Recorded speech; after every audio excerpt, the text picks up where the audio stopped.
I'm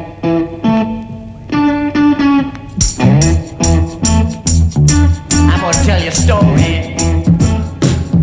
I'm gonna tell you about my town. I'm gonna tell you a big fat story, baby.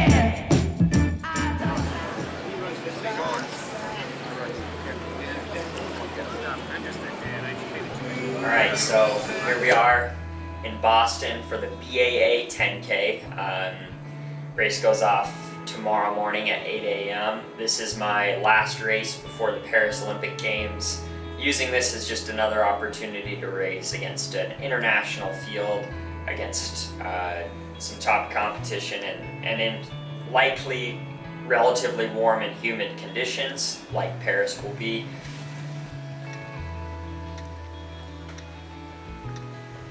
Alright, so we just ran part of, if not most of, the course this morning. Basically just doing some course recon, figuring out how it's going to run. Feels like it could be extremely fast with the way it's laid out. Not a lot of hills. There's one punchy little uphill in the first like half mile, but I feel like adrenaline will still be flowing at that point when we hit that bridge. So I think it presents a good opportunity to step outside of the marathon training comfort zone and run a lot faster than we've been running in training. So this should be really fun.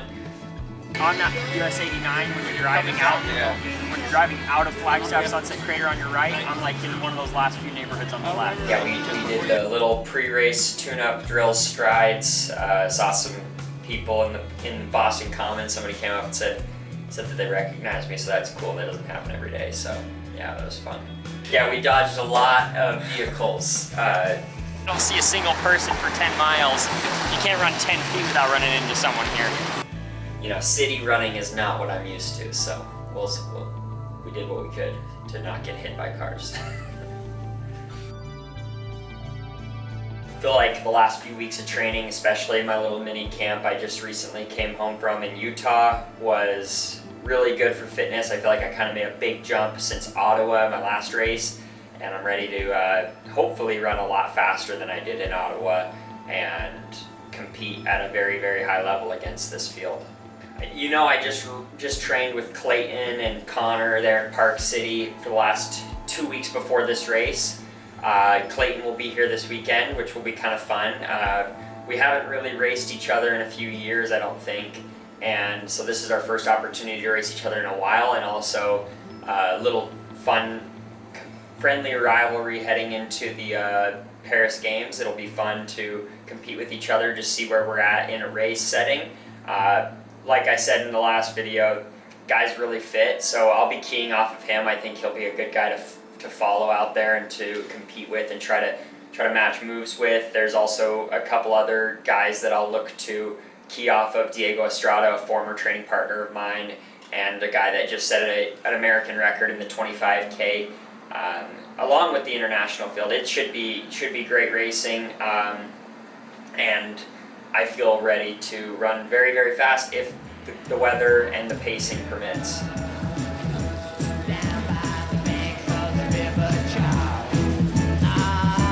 I'll be back. And knowing you, you're probably going to take like a down week. Yeah, because I'm planning on doing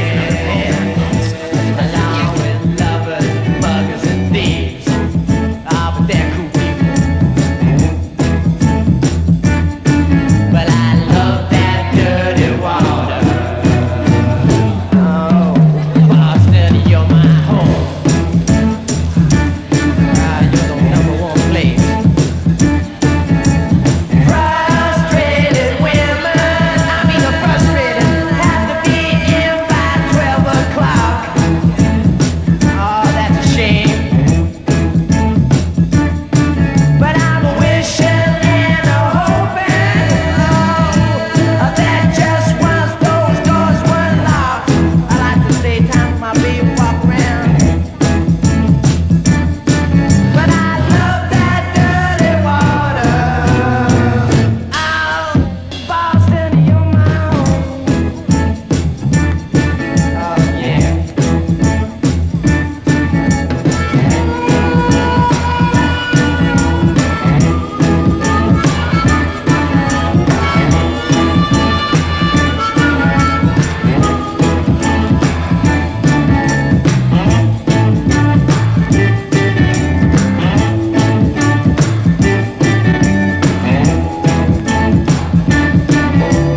There's 3 guys. Those are ours. We only got one.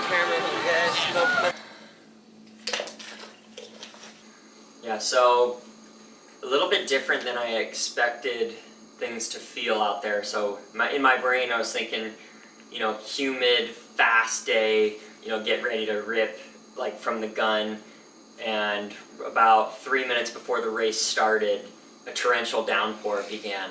And it totally changed the like feel in the air. Like warming up, I felt warm, and I was like, oh yeah, it is definitely gonna like be that muggy, like not hot, but you know, damp feeling out there. And then, you know, that rain comes down, it cools us, but it also creates this like kind of just different atmosphere and different like I guess reality of what people were gonna do. I think had it not been raining, my guess is the first mile would have been a lot quicker, but I think people kind of like used that first mile to kind of gauge what that was going to feel like, and it was also really wet on the ground. So first mile of the race goes out, and we didn't get out super fast at all. The group was all together. I think we were right around 4:40 for the mile, and then the racing kind of began. It was almost like an extension of the warm-up, getting through that portion of you know, the pouring rain, and then it kind of slowed to a drizzle again, and that was the fastest section of the course, from 1 to 3 miles or 2K to 5K, and that's when I was kind of having to make a lot of tough decisions about how I was going to approach the race, whether I was going to, you know, stick it, go with the lead group, find a different group, run by myself. I had to make a lot of decisions on the fly.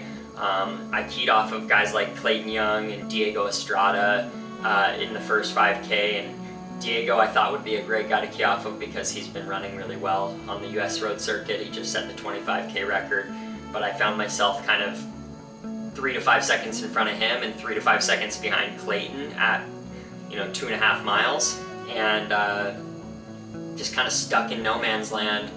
I think in my brain, knowing where I'm at in my training and knowing what kind of race the field was going to do, I was kind of stuck between a rock and a hard place in the sense of like, what's the right way to do this? And my coach Ryan told me the number one objective was to run the last 2 miles really, really hard. So I was like, okay, I'd rather be conservative than overly aggressive, and I still went out too fast even with that mentality. I was 14:08, 14:09 maybe at 5K, and then that's when after 5K we started having a little bit of headwind. We had another 2 bridges in the next 2K, and that my 4th and 5th miles suffered because of that. Those were the slowest of the race. But then I rallied for a good 6th mile and good last 400. Once I got back into the city, it was again another torrential downpour started right around 5 or 6 miles. But I think all in all, like, I competed well. I pushed my body as hard as I could. I ran pretty fast for the course and conditions. I think it just affirms that like I'm on the track I want to be. It's hard when your brain and focus and training is locked into a different race, Paris being my number one focus right now.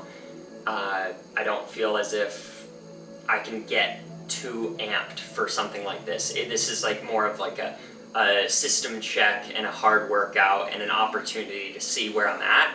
And I think what I learned today is I'm on schedule still. I'm still healthy. I'm still fit. And with just under 7 weeks to go, just under 50 days, I feel like the next 5 weeks are going to be a big push to Paris. So that's kind of the focus now. I think that I would come back again just because of the fact that I love racing in Boston. I think that the BAA puts on an elite, world-class event every time.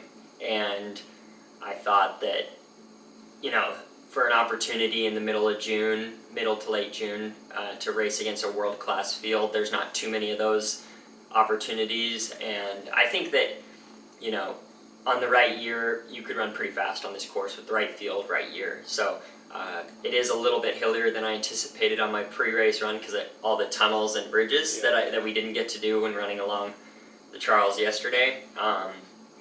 But I like that. It was fun. I thought that those were opportunities in the race to, you know, focus on mastering hills like I will have to do for the Paris build. And yeah, the atmosphere was awesome. You know, it's a big deal to race in Boston, especially at a BAA event. That's how quick you get old. Say it again.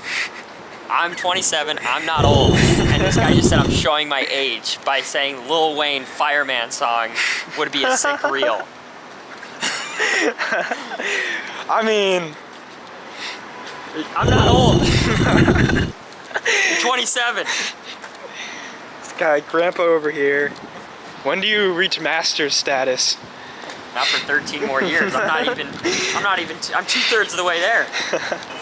It's just weird how quickly that happens though. Like that moment where you're like, I'm young to I'm old, it's like overnight. Like one day you feel young, one day you feel old. I don't know what happens.